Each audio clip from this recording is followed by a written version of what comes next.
ఇప్పుడు తిరుపతి లడ్డు కోసం చెప్తున్నారు చాలామంది. ఓకే, సుప్రీంకోర్టు వారు ఇచ్చిన ఆర్డర్ని మనం ఓబుల్ చేయాలి. సుప్రీంకోర్టు వారు ఆర్డర్ ఇచ్చారు. చాలామంది ఇంకా ఆర్డర్ ఇవ్వకముందే సత్యమే గెలిచింది అన్నారు. సత్యం గెలడం అంటే సుప్రీంకోర్టు వారు ఆల్రెడీ సిట్ వేశారు. సిట్ వేసిన దాంట్లో చాలా క్లియర్ కట్గా చంద్రబాబు నాయుడు గారి మీద పూర్తి నమ్మకం నాకు ఉంది. ఎందుకంటే ఆయన ఇంటి విరవేల్పు కలియుగ దైవం, ఆయన ఆరాధ్య దైవం. ఆయన ఏదైతే చెప్పాడో అది నిజాలు అనుకొని 1-2 సార్లు అన్నీ అనుకొని సాక్ష్యాధారాలతోనే ఆయన ప్రెస్ మీట్ పెట్టారు. కనుక ఆ ఏమున్నా సిట్టు నిర్ణయం కంపల్సరీ ఆయన ఏం పెట్టాడో అన్నీ కూడా సిట్టు వారికి సమర్పిస్తారు. నిజాలు బయటపడతాయి. ఈ 5 సంవత్సరాల్లో అన్యాయం జరిగిందనేది వాస్తవం. మన వాస్తవాలు ఒప్పుకోక తప్పదు. ధర్మారెడ్డి గారి దాంట్లో, విజయ్ కుమార్ రెడ్డి గారి దాంట్లో, వైవి సుబ్బారెడ్డి గారు, జవహర్ రెడ్డి గారు, కరుణాకర్ రెడ్డి గారు, అందరి దాంట్లో అన్యాయం జరిగింది. తిరుపతి దేవస్థానంలో అన్యాయం జరిగిందనేది వాస్తవం. మనకి మామూలుగా టికెట్, ధర్మదర్శనం టికెట్ నుంచి 300 రూపాయల టికెట్ నుంచి 500 రూపాయల టికెట్, విఐపి దర్శనం నుంచి, కళ్యాణం టికెట్ల నుంచి, అన్నదాన సత్రాలు, అన్నదానం నుంచి అన్నీ మొత్తం టోటల్గా బ్లాక్ మార్కెట్లోకి వెళ్ళాయి. నిశ్చిత అన్నదానంలో కూడా కల్తీ జరిగింది. అలాగే మొత్తం టోటల్గా ఎన్ని బ్లాక్ టికెట్లు అమ్మారు, బ్లాక్ మార్కెట్లో అమ్మిన డబ్బులన్నీ జగన్మోహన్ రెడ్డి గారి ఉండిలోకి ధర్మారెడ్డి గారు, విజయ్ కుమార్ రెడ్డి గారు వెళ్ళాయి అనేది వాస్తవం. ఇది నిజం. అలాగే మొత్తం టోటల్గా ఆధ్యాత్మిక కేంద్రం ఉదయం లేస్తే గోవింద నామస్వరంతో ఉండవలసిన ఆధ్యాత్మిక కేంద్రంలో మంగ్లీ గారిని పైన పెట్టడం కూడా, ఆమె భక్తురాలే కావచ్చు కానీ ఆమెను తీసుకొచ్చి అక్కడ పెట్టడం. ఎందుకంటే కొన్ని సాంగ్స్ మనం ఉదయం లెగిస్తే దేవుడి భక్తితో, దేవుడు ఆధ్యాత్మికంగా గోవింద నామస్వరాలతో ఉన్న వాళ్ళనే మన దేవుడి దగ్గర మనం పెడతాం. అలాంటి వాళ్ళకి మరి ఆ పోస్ట్ ఇవ్వడం అనేది కూడా నాకు వ్యక్తిగతంగా అది కరెక్ట్ అనిపించలేదు. కనుక అది కూడా మరి అక్కడ అన్యాయమే జరిగింది. అలాగే శేషాచలం అడవుల్లో మొత్తం టోటల్గా గంధపు చెక్కల కోసం స్మగ్లింగ్కి మొత్తం అడవినే నుల్లి చేసేస్తే వన్యప్రాణులు బయటకు వచ్చి ఆ కాలనాటకను వచ్చిన వాళ్ళ మీద అటాక్ చేస్తూ ఉంటే అక్కడో కుంభకోణం జరిగింది. కర్ర ఇస్తారంట, కర్రతో పుల్లు కొట్టాలంట. కర్ర ఇస్తే కర్రతో పుల్లు కొట్టాలి. పుల్లు కొట్టండి, 300 ఇవ్వండి, మీరు పైనుంచి కిందకు తింటే కర్ర అంట. ఇది ఎక్కడైనా న్యాయం అండి? పైకి వెళ్ళిన కర్ర కిందకు వస్తుందా? ఇది కుంభకోణమే. అంటే 300 రూపాయలు. భక్తుల మనోభావాల్ని, భక్తుల వీక్నెస్తో ఆడుకొని డబ్బులు దాచుకున్నారు. మరి ఇలాంటి వాళ్ళు ఏం చెయ్యాలి? ఇలాంటి వాళ్ళ మీద ఎందుకు యాక్షన్ తీసుకోకూడదు? మరి ఇలాంటి అన్నింటి మీద కూడా చంద్రబాబు నాయుడు గారు ఎందుకు కంప్లైంట్ ఇచ్చి ఎందుకు వాళ్ళ మీద యాక్షన్ తీసుకోవట్లేదు? ఎందుకు ధర్మారెడ్డి గారి మీద ఎఫ్ఐఆర్ ఫైల్ చేయట్లేదు? ఎందుకు విజయ్ కుమార్ రెడ్డి గారి మీద ఎఫ్ఐఆర్ ఫైల్ చేయట్లేదు? ఎందుకు సీరియస్గా యాక్షన్ తీసుకోవట్లేదు?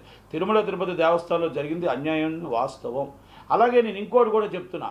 ఇప్పుడు చాలామంది జగన్మోహన్ రెడ్డి గారు తప్పు చేశారు. మీకు జగన్మోహన్ రెడ్డి గారు క్రిస్టియనే, జగన్మోహన్ రెడ్డి గారిని తిట్టండి. మీరు యేసుప్రభుని ఎందుకు తిడుతున్నారు? చాలామంది ట్రోల్ చేస్తున్నారు. అది తప్పు. యేసుప్రభు తప్పు చేయలే. జగన్మోహన్ రెడ్డి గారు క్రిస్టియన్ అని జగన్మోహన్ రెడ్డి గారిని తిట్టండి తప్ప, మరి యేసుప్రభుని ట్రోల్ చేసిన వాళ్ళు ఇమీడియట్లీ యాక్షన్ తీసుకోండి. వాళ్ళ మీద శిక్ష వేయండి.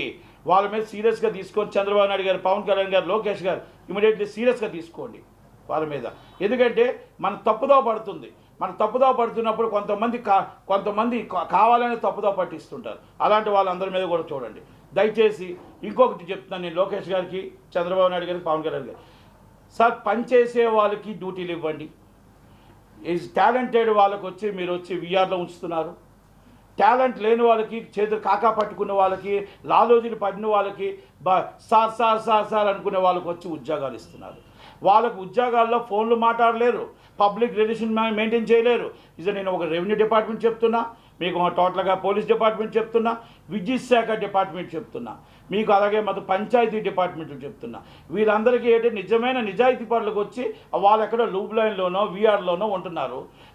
వీళ్ళు కాకా పట్టుకొని ఒక ఎమ్మెల్యేనో ఎంపీనో ఎవరినో కాకా పట్టుకొని, ఏ మినిస్టర్ ఎవరినో కాకా పట్టుకొని కాళ్ళు పట్టుకొని వచ్చిన వాళ్ళకి పోస్టులు ఇస్తున్నారు.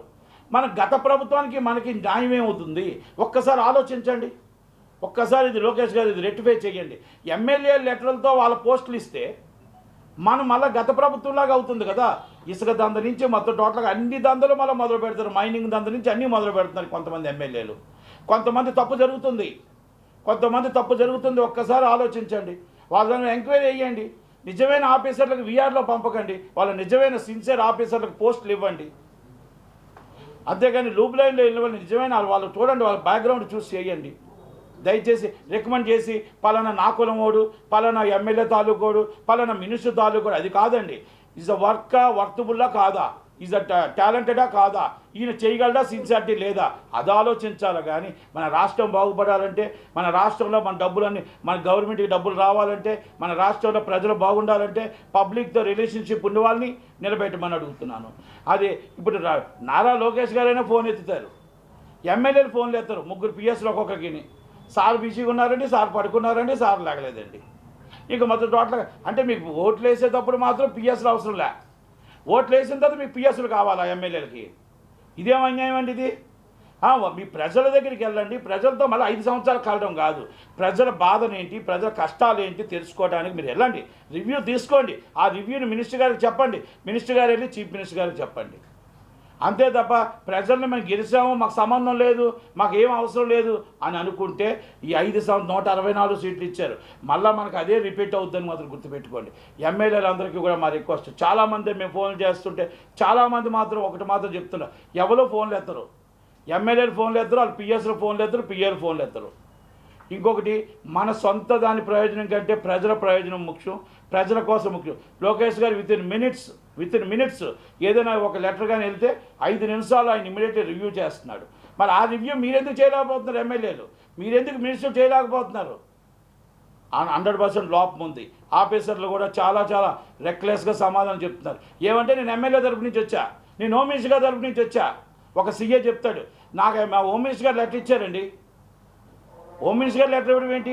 నీకు పోస్ట్ ఇచ్చింది డిఐజీ, నీకు పోస్ట్ ఇచ్చింది సిపి గారు, నీకు పోస్ట్ ఇచ్చింది డీజీపీ గారు, మీకు లెటర్లు ఇవ్వడం ఏంటి? ఒకరంటారు, ఒక ఎంఆర్ఓ అంటే నాకు ఎమ్మెల్యే లెటర్ ఇచ్చారండి అంటే ఎమ్మెల్యే లెటర్ ఇవ్వడం ఏంటి? నీకు మినిస్టర్ లెటర్ ఇవ్వడం ఏంటి? ఆ ఎమ్మెల్యే నా కులమోడండి. ఇక్కడ కులాలు ఎందుకు వస్తున్నాయి? కనుక లోకేష్ గారు తప్పుదోవ పడుతుంది, చంద్రబాబు నాయుడు గారు, పవన్ కళ్యాణ్ గారు ఇవన్నీ కూడా ఒక్కసారి ఎంక్వైరీ చేయండి, రెక్టిఫై చేయండి ఇమీడియట్లీ. దాన్ని మనం ఇప్పుడు ఆదిలోనే మనం ఆపకపోతే మొత్తం టోటల్గా మనకి గవర్నమెంట్కి మంచి పేరుంది, మన గవర్నమెంట్కి మంచి పనులు చేస్తున్నాం.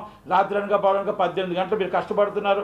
మీ కష్టానికి ఫలితం దక్కాలంటే మీరు ఒక్కరు కాదు, మీతో పాటు అందరూ కష్టపడాలి, మేము కూడా కష్టపడాలి, మేము కూడా రివ్యూ చేస్తూ ఉండాలి, మేము కూడా ప్రజల కోసం పాటుపడుతూ ఉంటే 2029లో మేము లోకేష్ గారిని సీఎం చేసుకునే అవకాశం మాకు వస్తుంది.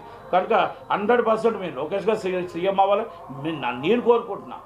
అది నా వ్యక్తిగత అభిప్రాయం, అది ఎవరి అభిప్రాయాలు వాళ్ళకు ఉంటాయి. కానీ నా వ్యక్తిగత ఆయన సీఎం అయితే బాగుంటుందో నేను కోరుకుంటున్నాను. కనుక అలాగే దయచేసి అందరూ కూడా ఒక్కసారి అందరూ రివ్యూ చేయండి, కష్టపడి నిలబడతారని ఆశిస్తూ థ్యాంక్ యూ.